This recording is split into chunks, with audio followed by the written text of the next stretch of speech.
Hello my viewers, आज बहुत दिनों बाद मैं वीडियो बना रही हूँ योगा का आप लोगों के लिए। और मैंने बाल नहीं बांधे, आप लोग प्लीज़ ट्राई करके फ्री कीजिएगा ताकि डिस्टरबेंस ना हो। मैं रील्स बना रही थी तो इसके लिए मैं फिर उसी इसमें बैठ के लेके ही यहीं बैंड बांधने के लिए। और आज मेरी मैट भी नहीं है, सॉरी, लेकिन क्योंकि मेरी मैट मिल नहीं रही है, इतने दिन से मैंने एक्सरसाइज नहीं की है, मुझे अब मेरी योगा मैट मिल नहीं रही है, कहाँ रख दी है। तो आप लोग प्लीज चटाई या दरी या मैट जो भी है वो लगा के बैठिएगा और फ्री कीजिएगा, क्योंकि वो एनर्जी आपकी ग्राउंड में, धरती में ना जाए, वो आप सेव कर सको। नहीं तो धरती में ग्राउंडिंग हो जाएगी, वो एनर्जी जाती है उसमें धरती में, ठीक है ना। तो आप लोग उस हिसाब से कीजिएगा। आज मैं थोड़ा आपको वर्कआउट्स दिखा रही हूँ, थोड़े बहुत। योगा तो मैंने दिखाया है, थोड़ा आप वर्कआउट्स दिखा देती हूँ। सो पहले हम लोग थोड़ा वार्म अप कर लेंगे ना। थोड़ा हाथों को स्ट्रेच कर लीजिए, ऐसे थोड़ा आप अपनी बॉडी को बेंड कर लीजिए एंड ऐसे करके ये आपके आर्म्स को टोन करेंगे, आपकी बैक को स्ट्रेट करेंगे, आपकी कमर में लचक आएगी। देन ये जो मैंने हमेशा से बताया है, हाथ ऐसे स्ट्रेट, ये स्ट्रेच आपको आर्म पे स्ट्रेच देगा, इस तरफ का ये आपको इस तरफ के आर्म्स पे स्ट्रेच देगा। देन इस तरफ से स्ट्रेच, इस तरफ, ओके। पैरों का आप ऐसे कर सकते हो कि थोड़ा ऐसे टर्न होके बैठ जाना ताकि इधर स्ट्रेच आए पूरा। एंड देन दूसरे पैर से अगर जो ज्यादा फ्लेक्सिबल जिनका है बॉडी वो कर सकते हैं, या तो फिर ऑल्सो जिसको ओबेसिटी ज्यादा है वो नहीं कर पाएंगे, उनको प्रॉब्लम होगी, यहाँ पे पेन आएगा। सो जिनको ओबेसिटी ज्यादा, जो फ्लेक्सिबल नहीं है, जो योगा कम करते, वो ना करें, जो फ्लेक्सिबल है वही इस तरह से करें। देन आपको इस तरह से बैठना है। ये आपको डाइजेशन के लिए ये एक योगा आसन है, मैं आपको बता देती हूँ। पैरों को ऐसे रख के बैठ जाना। ये आप खाना खाने के बाद अगर ऐसे रोज बैठोगे तो आपका पेट का, गैस्ट्रिक का प्रॉब्लम नहीं होगा और डाइजेस्टिव सिस्टम बहुत अच्छा हो जाएगा। इसको मेरे ख्याल से वज्रासन या कुछ ऐसे बोलते हैं, मुझे नाम याद नहीं है योगास के, वो उतने मुझे ध्यान में नहीं है। अब ऐसे बैठे हैं साइडवेज में, ऐसे पैर को पूरा बेंड करके अपनी चेस्ट को लगा देना है। दूसरा पैर पूरा ऐसे साइडवेज में ऐसे नीचे जमीन पे लगेगा। देन दूसरे पैर को फिर ऐसे पूरा चेस्ट को लगे, चेस्ट बैक पूरी स्ट्रेट। जिनकी ओबेसिटी ज्यादा है वो नहीं कर पाएंगे, जितना कर सकते इतना कर सकते हो, इतना कर सकते हो, कीजिए। धीरे धीरे धीरे धीरे आप ऐसे कर, मतलब वो चेस्ट को टच कर पाओगे, ठीक है ना। फिर ये तो योगा आसन है, लेकिन फिर भी इसको आप वार्म अप में भी कर सकते हो। ऐसे बटरफ्लाई पोज इसको बोलते हैं। योगा आसन में क्या बोलते हैं मुझे याद नहीं रहते पापा, मेरे को बहुत टाइम हो गया, 3 साल 4 साल हो गए योगा सीख के, 2-3 साल या 4 साल कुछ हो गए, और मैंने उसके बाद किया ही नहीं है, तो रिवाइज नहीं करो तो कुछ याद नहीं रहता, इसके लिए आसन के नाम नहीं पता है। ये मैं वार्म अप्स थोड़े फास्ट आप लोग को इसलिए दिखाती हूँ ताकि मैं थोड़ा, अगर ज्यादा आप लोग को वीडियोस में एक्सरसाइजेस, वर्कआउट्स और आसन दिखा पाऊँ तो ज्यादा अच्छा होगा। ऑल्दो मैं काफी कुछ कवर अप कर चुकी हूँ मेरे ख्याल से, कुछ और है जो तो थोड़े एडवांस लेवल पे जाएंगे। मतलब एडवांस इन द सेंस आप लोग ये प्रैक्टिस करोगे उसके बाद ही आएगा, क्योंकि मैं खुद भी ज्यादा प्रैक्टिस नहीं करी, मुझे भी उतना अच्छा नहीं आता है, ये प्रैक्टिस के ऊपर डिपेंड करता है। अभी मैं आप लोग को वर्कआउट्स दिखाती हूँ, उसके लिए मेरे को थोड़ा कैमरा ऐसे टर्न करना पड़ेगा।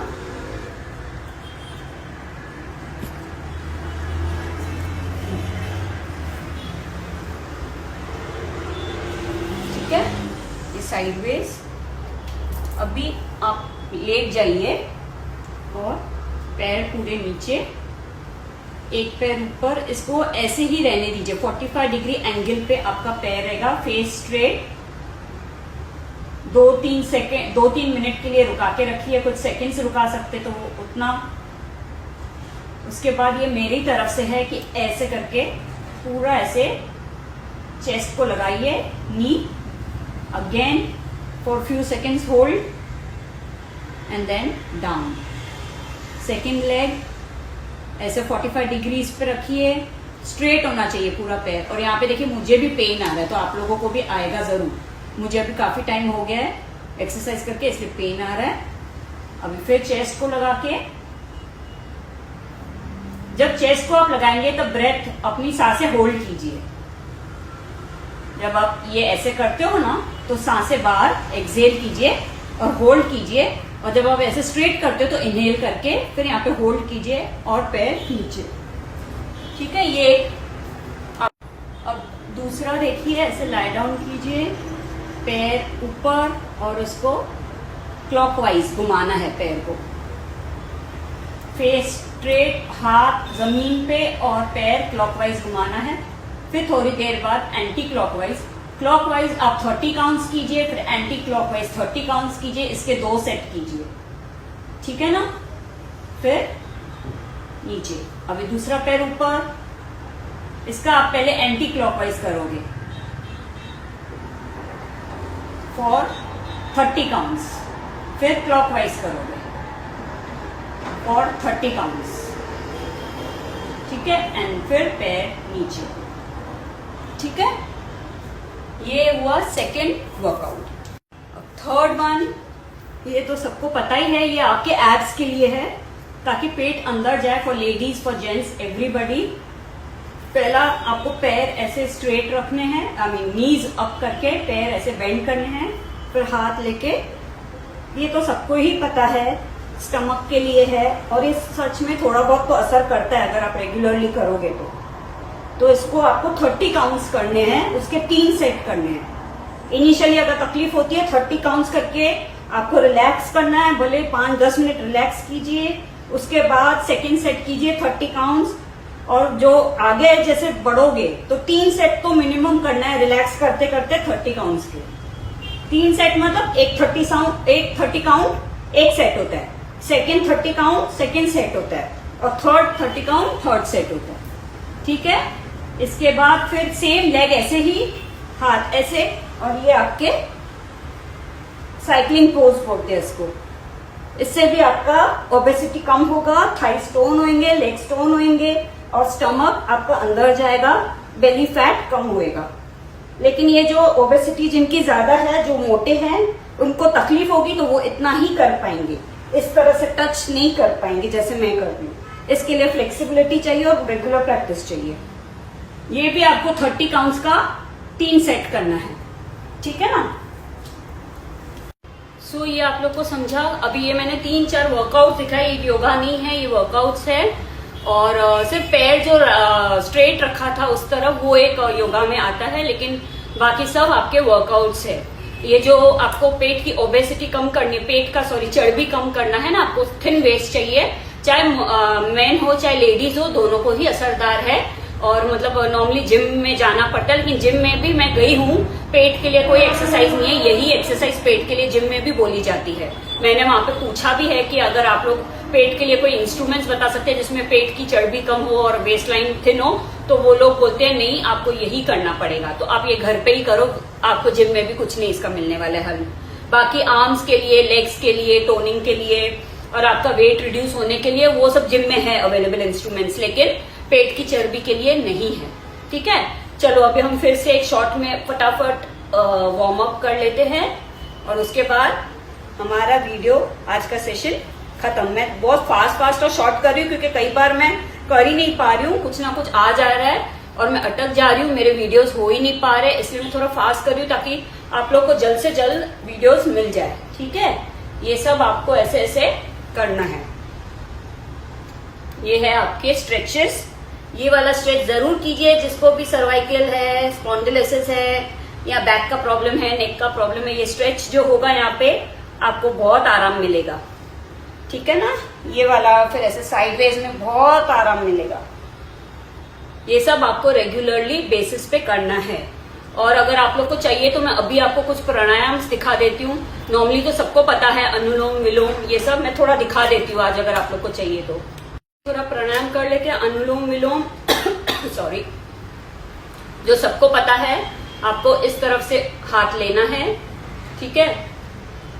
राइट नॉस्ट्रिल को आप बंद करोगे और लेफ्ट नॉस्ट्रिल राइट साइड नाक का बंद करोगे। सॉरी मैं थोड़ा हिंदी में भी बोलती हूँ क्योंकि रूरल एरियाज में, गांव खेड़े में उनको समझ नहीं आएगा। तो आपको फिंगर्स ऐसे रखने हैं और आपका ये, आपको कैमरा में ये लेफ्ट साइड दिखेगा पर ये मेरा राइट साइड है। सो राइट साइड बंद करके इनहेल, अंदर सांस लेनी है, ये हाथ से बंद करना है और 2 सेकंड के लिए श्वास लेनी ही नहीं है, होल्ड करना है एंड राइट साइड का रिलीज करके श्वास बाहर निकालनी है। फिर राइट साइड से अंदर लेनी है hold for few seconds, exhale. फिर लेफ्ट साइड से, ये एक सेट हुआ, लेफ्ट से लेके राइट निकल के, राइट से लेके लेफ्ट, ये एक सेट हुआ आपका। हाँ, एक बार हुआ ये। ऐसे आपको कई बार करना है।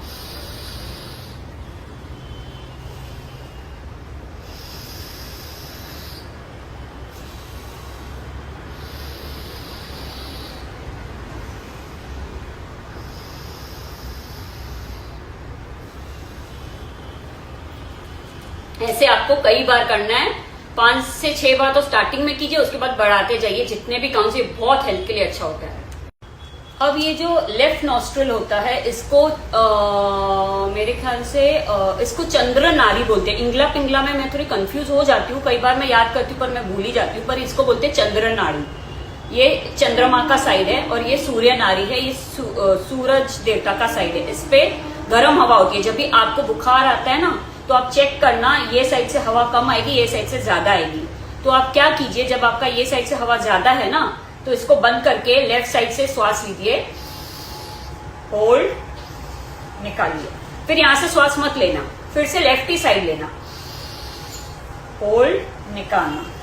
जब आप ये करोगे ना, तो आपका चंद्र साइड की नाड़ी एक्टिव हो जाएगी, यहां से हवा यहां से ज्यादा निकलेगी तब, और ये साइड से कम हो जाएगी, तो आपका फीवर उतरने लगेगा।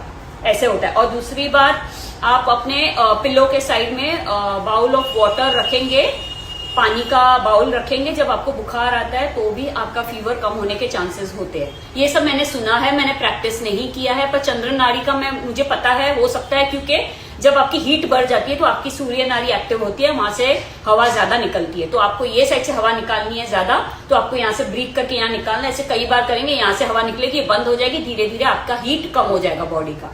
तो ये एक ट्रिक है, मतलब है तो नॉर्मली जो योगा आसनाज ये इनमें होता है ब्रीदिंग में, लेकिन ट्रिक एक हिसाब से बोली जा सकती है। अब आपको सिर्फ लेफ्ट साइड से ब्रीथ करना है और राइट से निकालना है। तो होल्ड फॉर फ्यू सेकेंड्स, श्वास ही नहीं लेना है, राइट साइड से निकालना है। फिर से लेफ्ट साइड से,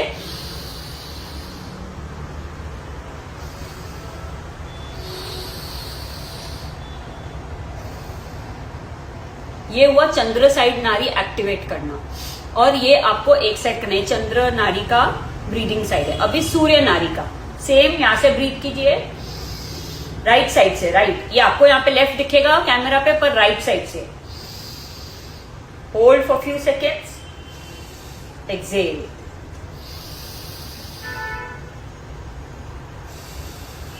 आपको इस साइड से ब्रीथ नहीं करना है, पहले अनुलोम विलोम में यहां से ब्रीथ करके यहां निकलना है, यहां से ब्रीथ करके यहां निकालना है। चंद्र नाड़ी में सिर्फ लेफ्ट साइड से ब्रीथ करके बाहर निकालना है। सूर्य नाड़ी में सिर्फ राइट साइड से ब्रीथ करके लेफ्ट साइड से ही बाहर निकालना है। तो ये होता है चंद्र नाड़ी और सूर्य नाड़ी का एक्टिव करना। ओके, इवन मैंने ये सुना है कि जैसे सपोजिंग आप जब भी सुबह को उठते हो, तो आप ये चेक करोगे ना, आपकी कहां से हवा बाहर आ रही है, मतलब कहां से ज्यादा हवा बाहर आ रही है। अगर लेफ्ट साइड से आ रही है तो आप लेफ्ट पैर रख के सुबह को उठोगे तो आप ज्यादा पीसफुल और शांत रहोगे, वो दिन आपका पीसफुल और शांत रहेगा। अगर यहाँ से हवा राइट साइड से ज्यादा है, आप पैर रखोगे जमीन पे राइट वाला, और आपका उस दिन आप ज्यादा बिजनेस और काम में एक्टिव रहोगे, और आपको गुस्सा आने के भी चांसेस होते हैं जब आपकी सूर्य साइड एक्टिव होता है। तो अगर आपको जिस दिन शांत रहना है ना, उस दिन आप क्या कीजिए, अगर आप सो के आप चेक कर रहे हो कि आपका सूर्य साइड एक्टिव है, तो आप राइट साइड पे सो जाइए, ताकि आपका ब्रीदिंग लेफ्ट साइड से स्टार्ट हो जाए। कुछ 5-10 मिनट आप राइट साइड पे सो जाइए, एंड देन आप चेक कीजिए आपका ये साइड से हवा निकलेगी, फिर आप लेफ्ट पैर जमीन पे रख के चलिए, तो आपका ज्यादा दिन पीसफुल रहेगा। ये ट्रिक्स है। सो ये फ्यू ट्रिक्स मैंने आप लोग को बता दी, जो मुझे मेरे मेंटोर्स ये लोग के थ्रू पता चलती है। ये जो जमीन पे पैर रख के ये करने का मैं करती हूँ डेली, एवरी डे, मेरी आदत बन चुकी है। तो ये सब आपको करना है। मैं आपको ऑरा लॉकिंग ये सब सिखाऊंगी, ताकि आपको नेगेटिव अटैक्स ना हो। जितना हो सके आप प्रोटेक्टेड रहो, कोशिश करेंगे, बाकी तो जो खुदा जाने। तो आज का ये सेशन यही खत्म करते हैं। अब नेक्स्ट सेशन कब होता है ये तो कोई नहीं बोल सकता। कोशिश तो मेरी रहती है टाइम पे आना, इसलिए मैं बहुत घाई में आप लोग को दिखा देती हूँ, ताकि कवर अप हो जाए जितना ज्यादा। ठीक है ना? Bye viewers.